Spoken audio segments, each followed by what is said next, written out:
Bapak, Ibu, Saudara yang dikasihi dan mengasihi Tuhan, damai sejahtera dari Tuhan kiranya ada bersama-sama dengan Bapak, Ibu, Saudara sekalian. Amin. Bapak, Ibu, Saudara yang dikasihi dan mengasihi Tuhan, kalau pada situasi kondisi sekarang ini ditanyakan kepada Bapak, Ibu sekalian, apa harapan terbesar yang saat ini Bapak, Ibu, Saudara miliki?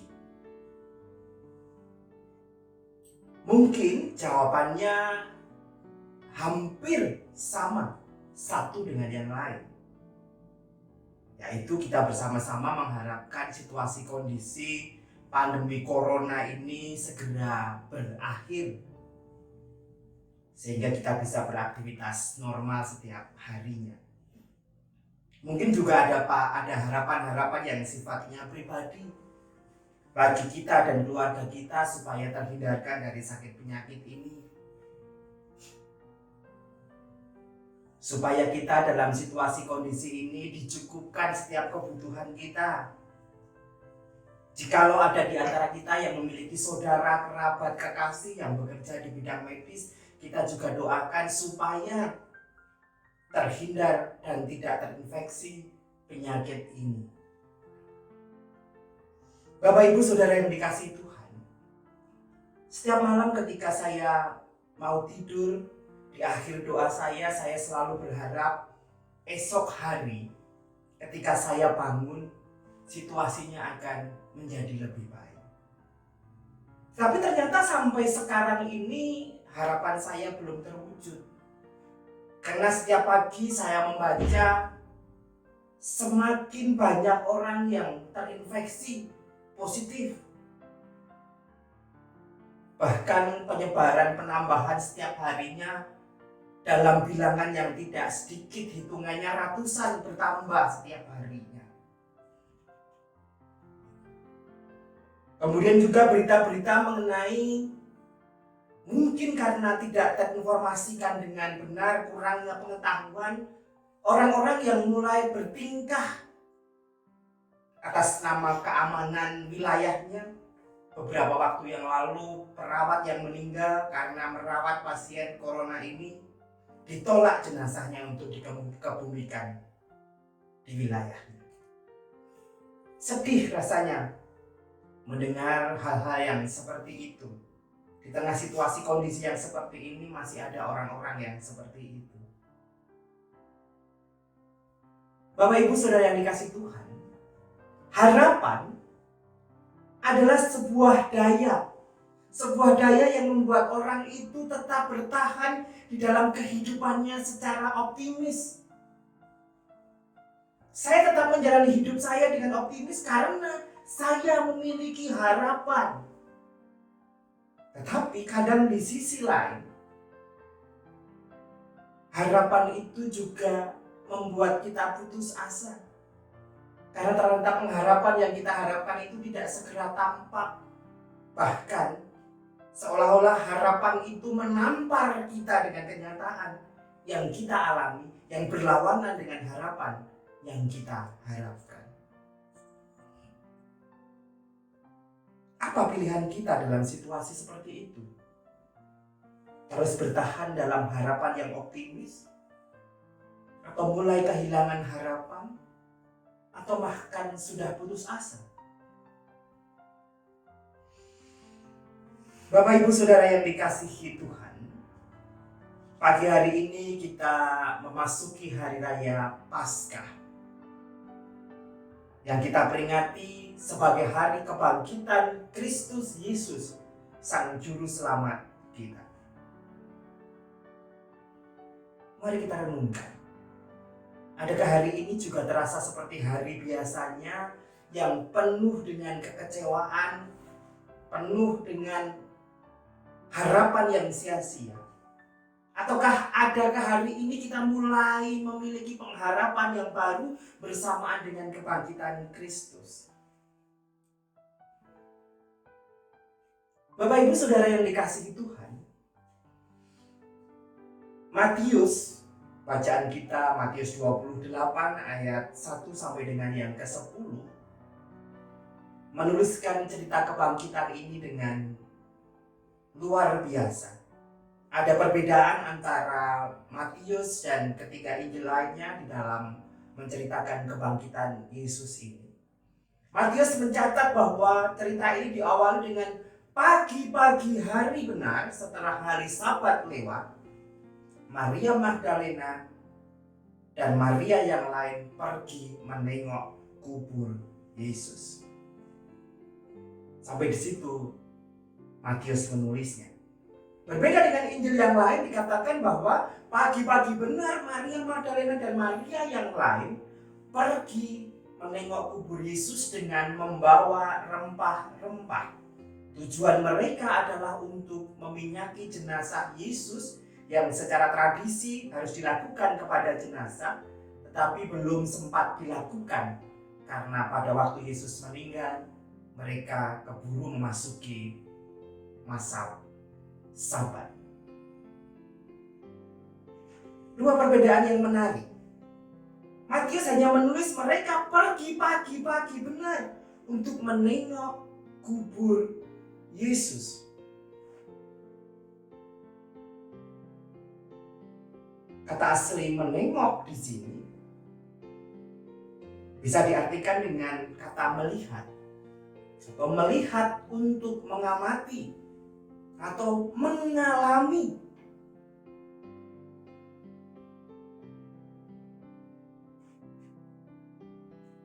Menengok, melihat, mengamati, mengalami.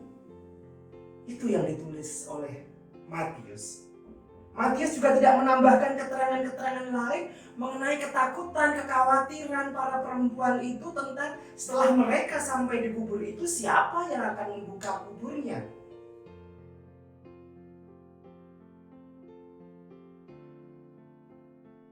Bapak Ibu Saudara yang dikasihi Tuhan, saya membayangkan dari cerita Matius ini, semalaman Maria Magdalena dan perempuan-perempuan ini tidak bisa tidur. Di samping mereka sedang bersedih karena Yesus yang mereka kasihi itu mati di kayu salib dengan cara yang menyedihkan. Sehingga pagi-pagi benar seperti yang dirasakan oleh Matius, mereka pergi menengok kubur Yesus. Kata pagi-pagi ini menggambarkan adanya sesuatu yang ditahan, adanya sesuatu yang ingin segera dilakukan. Pagi-pagi benar artinya sesuatu yang dilakukan segera setelah mereka bangun, setelah matahari terbit.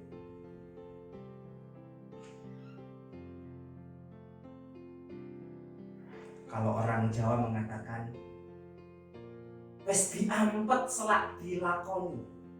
Sudah begitu ingin dikerjakan. Sehingga pagi-pagi benar mereka pergi menengok kubur Yesus. Matius tidak mencatat mengapa mereka menengok kubur Yesus seperti pada bacaan Injil yang lain.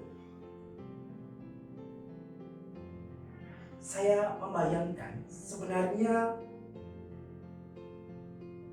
ada pergumulan dalam hati Maria Magdalena dan perempuan-perempuan yang lain ini,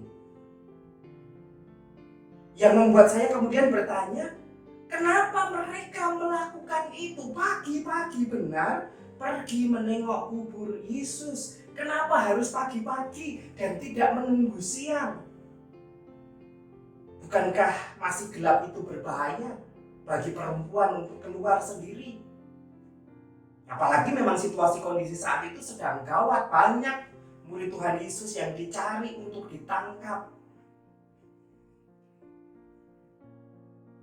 Tapi Maria Magdalena pergi pagi-pagi. Kenapa?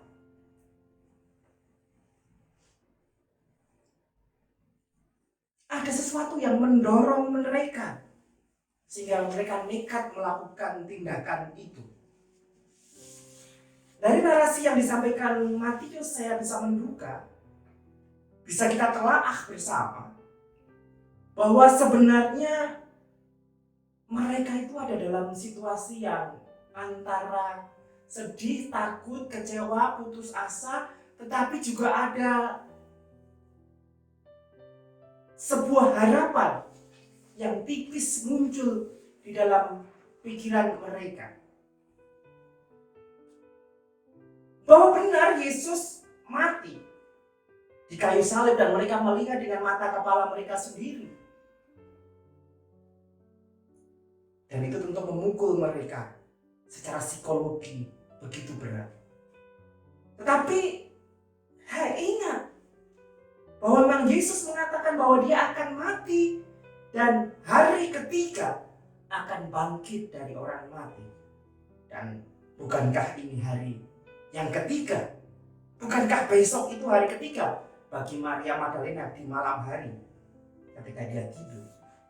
Mungkin dengan rasa yang begitu luar biasa, dia tidak sabar menunggu hari itu datang. Dengan harap-harap cemas, dia datang menengok kubur Yesus. Dia tidak memperdulikan lagi soal keamanan. Dia tidak memperdulikan lagi soal bagaimana nanti membuka kubur Yesus. Dia tidak memperdulikan lagi bahwa di sana itu dijaga oleh prajurit-prajurit Romawi. Mereka tidak mengindahkan itu.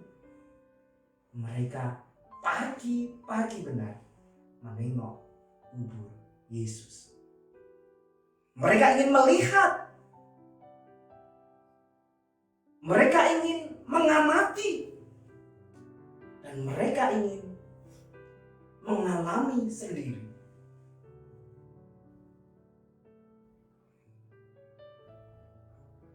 Bapak Ibu Saudara yang dikasihi Tuhan, seharusnya berita mengenai kematian dan kebangkitan Kristus itu dipahami dengan penuh oleh para murid. Tapi ternyata hanya para perempuan ini yang mengingatnya. Dan itu yang mendorong mereka pagi-pagi benar menengok kubur Yesus. Di mana para murid yang lain? Sembunyi. Hanya perempuan ini yang menengok kubur Yesus. Dan benar, sesampainya di kubur Yesus, mereka mengalami sendiri kejadian yang begitu luar biasa. Gempa hebat terjadi. Mengingatkan hal yang sama yang terjadi juga ketika Yesus mati. Gempa sampai tirai bait suci terbelah menjadi dua.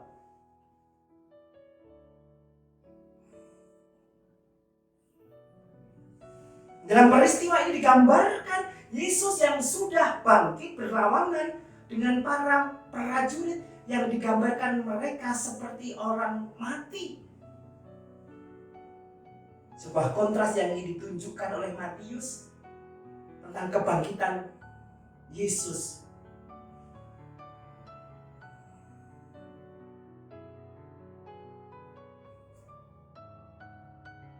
Dan kemudian setelah gempa itu, Maria Magdalena dan Maria yang lain melihat malaikat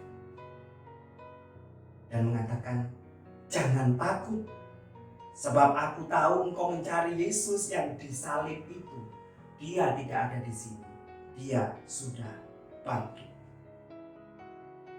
Dengan kalimat yang disampaikan oleh malaikat ini, Maria Magdalena dan perempuan-perempuan yang lain itu menerima konfirmasi tentang harapan mereka yang membuat mereka harap-harap cemas dan tidak mau menunda lagi pagi itu benar datang ke makam Yesus. Mereka menerima konfirmasi bahwa Yesus itu benar-benar sudah bangkit dari orang mati. Dan mereka melihat, mengamati, dan mengalami sendiri. Ketika kemudian malaikat itu mengatakan, "Mari tengoklah tempat dia berbaring." Satu pengalaman yang luar biasa dialami oleh Maria Magdalena dan para perempuan-perempuan yang menengok kubur Yesus di pagi hari itu. Sehingga mereka semakin yakin bahwa mereka melihat Yesus yang sudah bangkit. Matius sekali lagi berbeda dengan yang lain, misalnya Yohanes. Di situ mereka percaya bahwa Yesus bangkit. Tapi di kitab Yohanes dikatakan mereka belum percaya karena mereka memang belum melihat. Dan mereka mengatakan bahwa jenazah Tuhan Yesus hilang dan dicuri orang. Tapi Matius tidak menggambarkan itu. Matius menggambarkan seolah-olah mereka diyakinkan, mendapatkan konfirmasi atas harapan mereka bahwa Yesus akan bangkit pada hari yang ketiga, dan malaikat mengatakan itu. Dia tidak ada di sini. Dia sudah bangkit. Dan itu dinyatakan kepada siapa? Kepada para perempuan itu yang mencari Yesus. Jangan takut, karena aku tahu engkau mencari dia. Dia yang sudah bangkit, dia tidak ada di sini.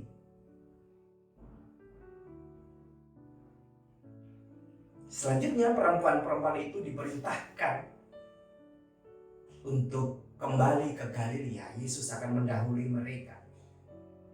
Dan dikatakan, jangan takut. Sekarang kembalilah ke Galilea dan beritakan kepada murid-murid yang lain tentang kebangkitannya.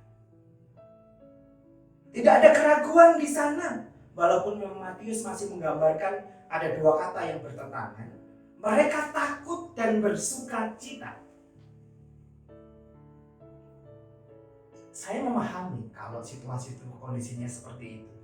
Jadi memang ada semangat yang begitu membara, tetapi ada suasana gentar, takut. Karena mereka mengetahui bahwa Yesus itu benar-benar bangkit. Dan mereka membawa kabar itu untuk disampaikan kepada para murid. Akhirnya mereka kembali ke Galilea, dan di tengah jalan mereka mengalami hal yang luar biasa. Mereka melihat Yesus. Dan Yesus berkata, jangan takut.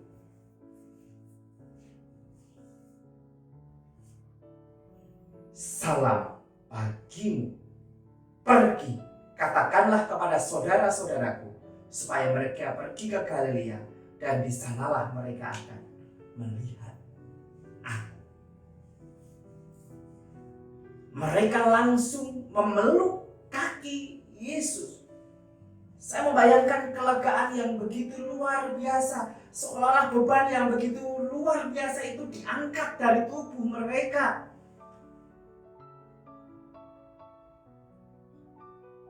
Mereka yang terselimuti antara rasa takut dan sukacita, antara kesedihan dan pengharapan, ketika kemudian bertemu dengan Yesus meluapkan emosinya dengan sukacita, dengan penuh takjub. Mereka memeluk kaki Yesus. Dan mereka melihat, mereka mengamati, dan mereka mengalami kebangkitan itu. Bahwa ketika mereka menyaksikan sendiri kebangkitan Kristus itu, bangkit pula harapan hidupnya. Dan harapan mereka tidak dikecewakan. Yesus benar-benar bangkit. Yang menarik adalah Yesus pertama kali menampakkan dirinya kepada para perempuan ini, dan tugas mengabarkan kebangkitan ini pertama kali dipercayakan pada para perempuan ini. Menarik sisi ini kalau kita mau lihat. Kenapa para perempuan?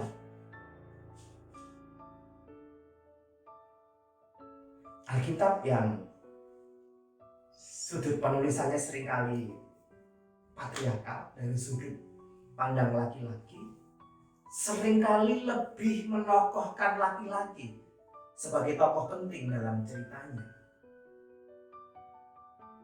Tentang penciptaan, Adamlah yang diciptakan terlebih dahulu. Tentang nabi-nabi juga banyak, walaupun ada juga yang perempuan. Tentang keberanian, laki-laki yang begitu berani, Petrus dan sebagainya. Perempuan seringkali digambarkan agak lemah. Contohnya ketika jatuh ke dalam dosa, yang menjadi tokoh sentralnya dan sering ditafsirkan demikian adalah perempuan, Hawa. Tapi menarik, dalam peristiwa penyaliban Yesus, para perempuan ini menjadi tokoh utama. Ketika para murid ketakutan, bahkan Petrus menyangkal Yesus sampai 3 kali, para perempuan itu yang setia mendampingi Yesus sepanjang Via Dolorosa itu, sepanjang jalan salib itu. Para perempuan itu yang menghampiri Yesus dan memberikan minum. Para perempuan itu yang setia kepada Yesus. Sehingga menarik sekali, karena kemudian peristiwa kebangkitan itu juga pertama kali diterima oleh para perempuan. Kenapa bukan kepada Petrus dan teman-temannya? Kemana mereka? Sembunyi. Sangat menarik melihat dari sisi ini, bahwa kemudian yang diutus pertama kali mengabarkan kabar kebangkitan itu adalah para perempuan. Kelompok yang dianggap terpinggirkan, kelompok yang dianggap lemah dan tidak penting. Dia yang menerima kabar kebangkitan itu, dan pertama kali mereka lah yang disuruh mengabarkan peristiwa itu. Nah, Bapak Ibu Saudara yang dikasihi Tuhan, bercermin dari cerita itu, kita kembali ke dalam situasi kondisi hidup kita. Memang harapan yang kita miliki itu tidak selalu terkabul sesuai keinginan kita. Atau mungkin bahkan yang terjadi berlawanan dengan kehendak dan keinginan harapan kita. Tetapi mari kita tidak berhenti berharap.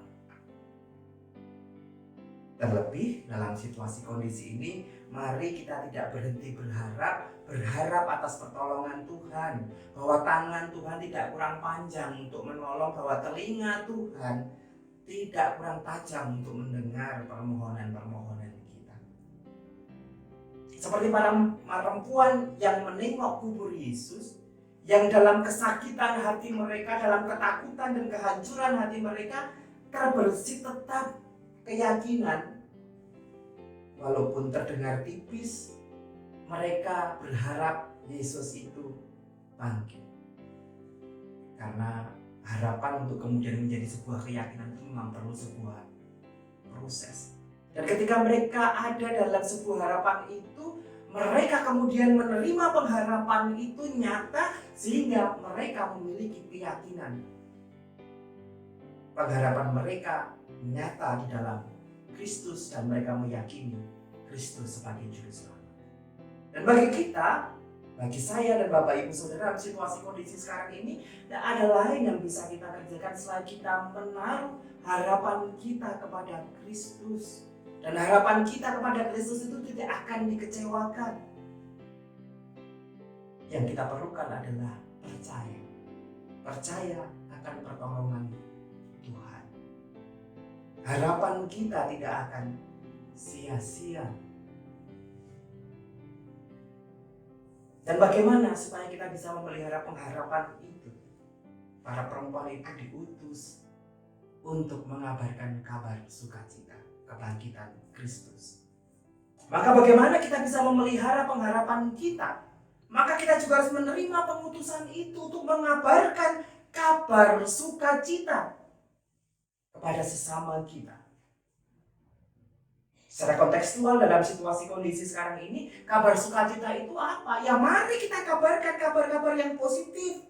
Mari kita sharing hal-hal yang memotivasi kita untuk meyakini pertolongan Tuhan.